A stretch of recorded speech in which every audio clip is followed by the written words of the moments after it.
Speaker Kevin McCarthy. Kevin, let's talk about that 1023 form. You had obviously somebody that the FBI relied on. You had an informant that they paid hundreds of thousands of dollars to. He's directly reporting what the head of Burisma is saying about how he's paying Joe and Hunter Biden all of this money, all these millions, to protect them from the investigations that were ongoing. And in fact, we have Joe Biden on tape admitting and bragging about it, and Hunter admitting he had no experience but was paid all this money. What word would you use to describe that incident, if you will? Well, there's alleged 1023 that claims that they bribed the Bidens. Okay, this was given to the FBI. When Bill Barr finally found out about it, he sent it to his office in Philadelphia. They actually said that this was very credible. The FBI kept this from the IRS individuals for them ever to see it. So not only do they claim that they were bribed, we now find information that 16 out of 17 payments from Romania were provided to the Biden shell companies while he was vice president.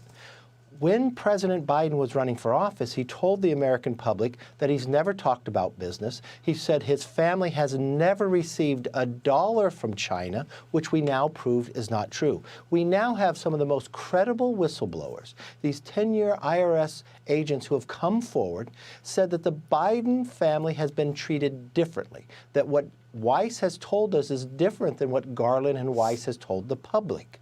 And you're sitting here today where now you have found millions of foreign money, just what the 1023 alleges they did to Biden's family.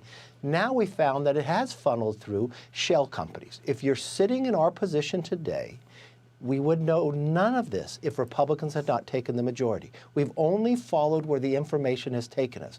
But Hannity, this is rising to the level of impeachment inquiry, which provides Congress the strongest power to get the rest of the knowledge and information needed. Because this president has also used something we have not seen since Richard Nixon, used the weaponization of government to benefit his family and deny Congress the ability to have the oversight.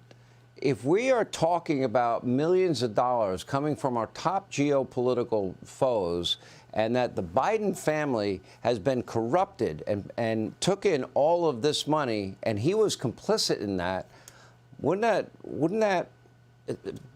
that mean that we have a criminal enterprise as president of the United States that had to be on every level compromised by countries that are not particularly fond of us?